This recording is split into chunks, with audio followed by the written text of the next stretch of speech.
I feel that I have had a very exciting and a very worthwhile, very interesting life.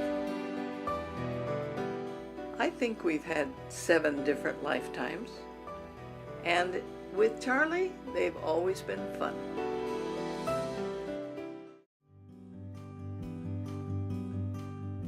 He had trouble making money enough to support the family. A man that he knew in Corvallis had a meat market, and he offered my dad a job of slaughtering and cutting up meat. And my dad was so taken over by this opportunity, he sat down and cried.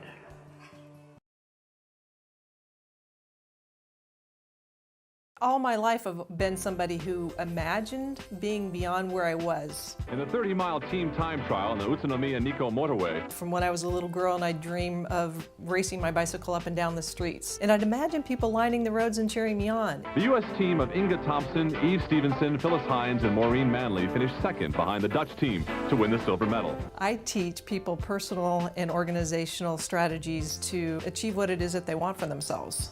Maureen Manley wins a silver medal at the 1990 World Championships. She's a multiple American champion, a teammate on Team USA. She's even on the back of a cereal box.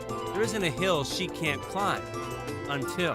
And what happened by the time we crested the top of the mountain, my vision had blurred so severely I lost my sight completely and found my wheels sliding out from underneath me, and I found myself tumbling to the ground.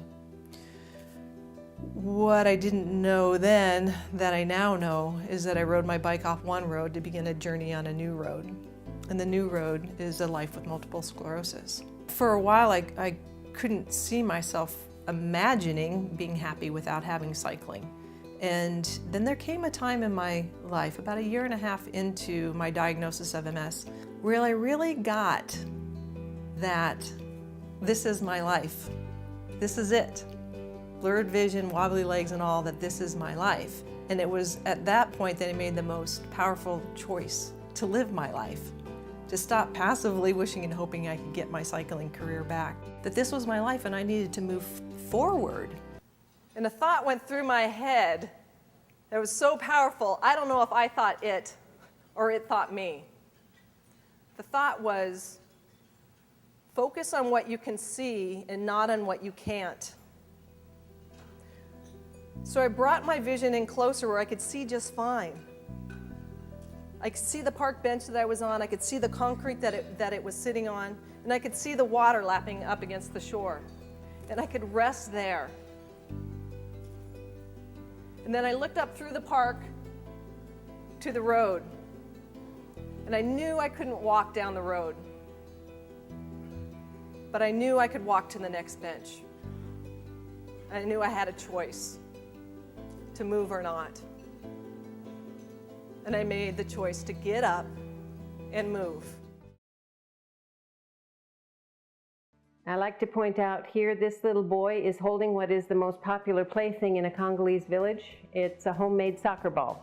They take plastic grocery sacks and put them together, tie them up with strings, and they have a ball. Soccer is a very popular sport in Congo. This is a typical rural school. You'll see that the kids sit on the floor and don't have desks. The 2 little guys here in chairs brought those chairs with them from home. This is a common sight in many of our classrooms, a student who is responsible for a younger sibling. Usually it's a girl, but sometimes it's a boy. We're always glad to have the student there though, so there's no problem with them bringing the little ones.